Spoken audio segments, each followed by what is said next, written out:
Hey there, coach. It's me, Dax, back with another one of my 30 Dates with Dax, where I'm answering all of your biggest questions, and kind of trying to help you through some of your toughest challenges around either being a coach or, the actual coaching techniques itself, the how to deal with clients, how to build your business, whatever. All right, it's all fair game, and you can basically ask me absolutely anything you want, and I promise to give you my very, very, very best answer. Today is date number 8.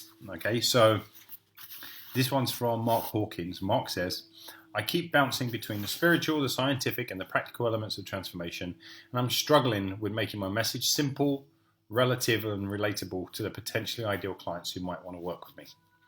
My thinking is to reverse engineer my strategy, in other words, to create a service or program that fits my skills and benefits to the client so that my message becomes succinct and clear in its delivery. So my questions are, is reverse engineering a recommended strategy, and how would you go about structuring this together into a program? Okay, so in essence, Mark's talking about kind of how do I basically create a story that's going to be resonant with my marketplace in a way that comes across as attractive and desirable, right? And I think this is where most of us have had struggles at one time or another, and perhaps you're having struggles with that right now. So here's my perspective on it. My perspective is that this is a very common question to be asking, but it's often the wrong question to be asking. I don't mean morally right or wrong or any of that kind of stuff, or anyone being a bad person. I mean, it's not necessarily the most skillful of questions, because and this is not knocking Mark, because we all ask this question, and we've all asked this question at one time or another.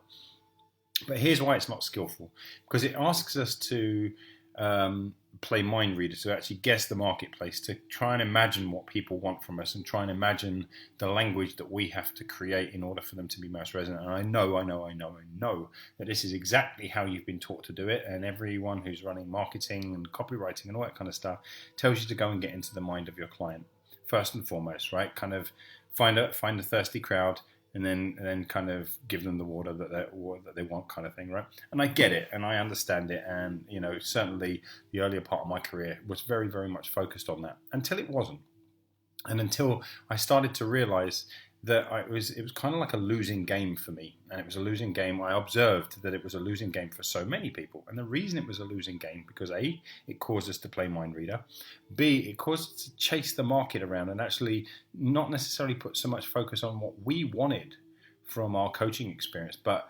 essentially leading to the inevitable decline of, you could say, selling yourself out. You got into coaching because you had this big idea about what you wanted to do and who you wanted to help, and you felt so passionate and so purposeful.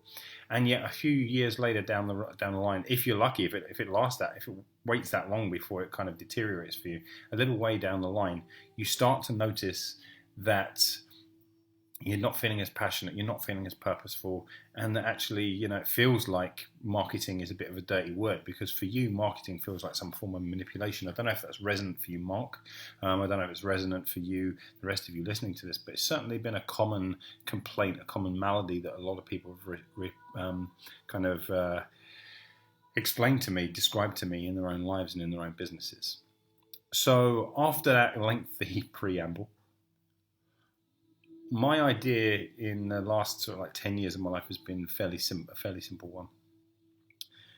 It goes completely against what most people are taught. We're mostly taught that the customer comes first, right? The client comes first, what they want, what the market wants, what the marketplace wants. That comes first, and you build your business around that.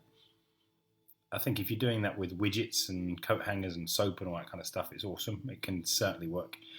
I think if we're doing it with services, and particularly services that we hope to remain passionate and purposeful about in the long term, that it's probably the least skillful use of our time. So what I suggest is that you don't focus on trying to make your message simple, relative, and relatable to the potentially ideal clients who might want to work with you, but instead you create a message that is so absolutely resonant with you that you can't shut the hell up about it.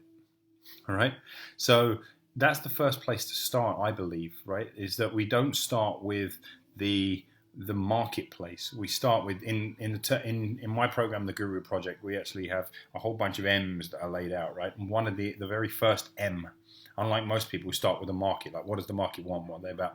We actually start with a messenger. In other words, we start with you. What are you about? What do you most want to get out of your business? What do you most want to put into the world? What's the area where you're able to deliver your greatest magic? In other words, the skills and the knowledge and the ability and the attitude and the experience and all of that kind of stuff that you most feel passionate, purposeful, and powerful around. Focus on that first. And what you'll find is that as you start to get clear in your language to yourself about what you do, why you do it, how you do it, who you do it for, and all that kind of thing, your language will clean up for those dream clients who you most want to serve. If you do it the other way around, you'll find yourself saying all the right words for a marketplace that you don't feel fully resonant with. And that's been the most common problem for most people, right? So that's where I'd start. I'd start by, so I'm just reading off here. My thinking is to reverse engineer my strategy, create a service or program that fits my skills and benefits. How about you create a service and program that, yeah, maybe kind of fits your skills and all that kind of stuff for sure, but fits your purpose, your bigger intent for being a coach. Like, what am I really trying to do here?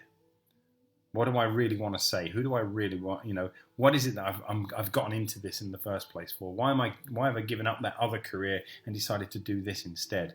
There's a million different ways on this planet for you to earn money, but why have you chosen this one? And once you get clear on why you've chosen this one, get clear on the language to yourself. See, as soon as you're able to say to yourself, this is why I do what I do, this is how it helps, this is kind of the things that really move me and really inspire me and really get me kind of fired up and keen to work with people. As soon as you're able to express that to yourself, expressing it to other people is going to be a dollar. It's going to be a piece of piss, as the expression goes, right? It'll be really, really simple. You won't be stuck for language. And yeah, once you've got that, you can then start the process of cleaning it up and now saying, okay, so how do I really dig in, now that I know who my market is a bit further down the line, how do I really dig in and make sure that what I was saying is kind of resonant with that? But can you see the difference? It's not saying, what do they need to hear? Okay, let me go say it. It's, what do I want to say? Okay, how can I go and translate that into a way that they'll understand it? What I nearly always meet in people that are asking questions like the question Mark has asked is that they're not always 100% clear on what they truly want to say, what they feel most moved, most inspired, most passionate, most purposeful about saying. So start there, and you'll notice that everything gets better from that point forward. Till next time, take care.